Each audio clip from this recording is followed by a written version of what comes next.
Hello guys and welcome in this new video. Exit code is a concept that is essential on the monitoring process on our Linux server. So we're gonna see how exit code can be helpful in this new video.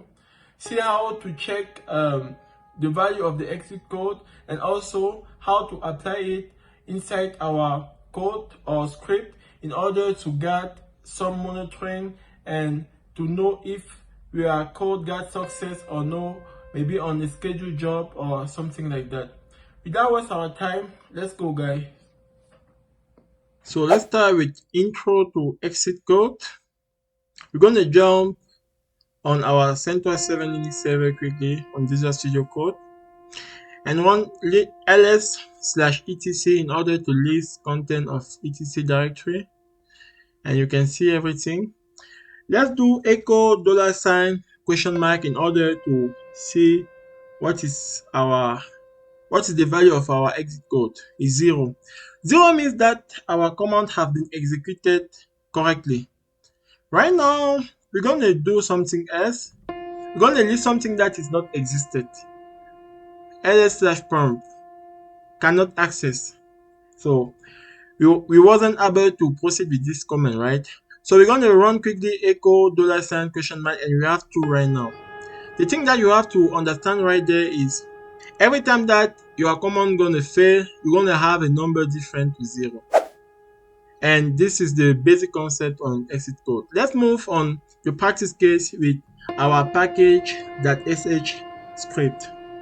We work on this script on our first video on this series on bash script, and we're just going to modify it a little bit. It was the script that we used to install Docker on CentOS 7 on our first episode on this bash script series. So we're going to move on yum update -y and add sleep4.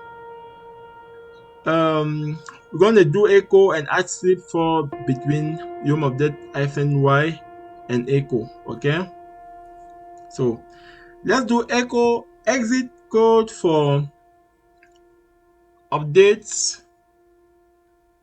It's defined. I'm not going to make it too long. It's $? Okay, and I'm going to add sleep4 sequence in order to make the thing looks nicer. Okay, and after sudo yum install docker, I'm going to add a sleep4 sequence as well before to move on echo comment, and I'm going to ask to echo the value of my exit code as well after this line. And that should be it. I'm going to register that script after this step.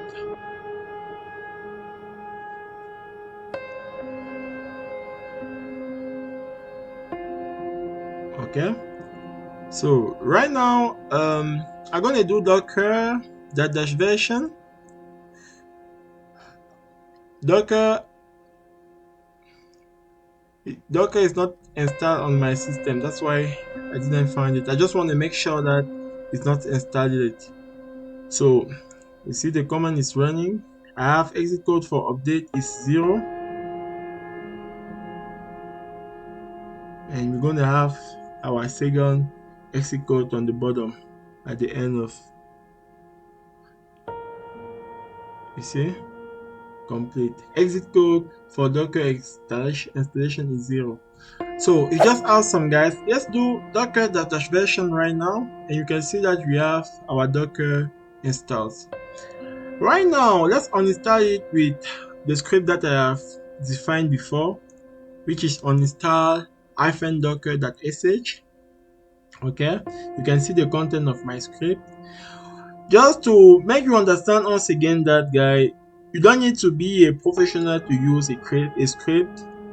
One of the big purpose of script is everybody can use them and complete some complex tasks without have any skills on it. So I just running my script, and in a couple seconds I got my docker uninstalled. on my CentOS 7 server. When I'm running docker dash version, there's no more. Okay, let's do something right now and redirect our script, okay, our package that's sh script in. I'm gonna redirect it in the file success. You remember redirect command, right? We did it in our previous video. Let's check our previous video if you want to understand more about that. I'm not gonna talk a lot about it again today. So you can see there is nothing that is showing up on my screen because everything have been released in the background. But if you run docker dash version right now, you can see that docker have been installed. And if you cat success file, you're going to see exactly the content that are showing up on the VBOS model before. So just awesome, guy. Everything that you can do with scripts are just crazy, and I really like that stuff. So let's move on more details in order to make you understand the concept.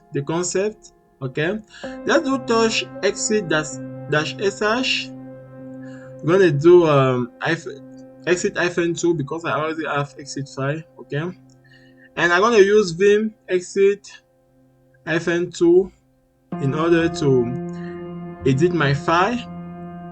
We work with vi on the previous video, but vim is almost the same. The main difference is more colorful. You're gonna have more color with vim. It's more it's looking nicer than vi, so it's a little bit the update version of vi, so you can use it as well. It's really nice. I just want to share that with you today. So echo love you. I'm not gonna do all the stuff on the head, and I just echo by exit code after the first line. Before that, I'm gonna chmod plus x my file, okay, in order to make it executable. And quickly you have love you, and after 0, which is my exit code, right? So right now I'm gonna do something else. I'm gonna exit after my first line of code with a specific number 2, and you're gonna see what's going on. I just have love you, and the next line in my script didn't show up anymore. But when I'm echo $? I have 2. That means that the number that I've provided I've kept in the system as the exit code result. I'm changing it with 77 right now, and I'm gonna do echo again, and you're gonna see that I have 75 right now. So I'm gonna take a last example to make you understand the concept deeply. I'm gonna run a command that I'm pretty sure that is not gonna work. I'm gonna do yum install travel. I know that there's no package named travel on CentOS 7. And you're going to see what's going on there. I'm going to provide the exit code 0, which normally means our code has been succeeded. Okay, our code has been succeeded. So let's see that one. No package travel available, error, nothing to do. But when I'm going to run exit $?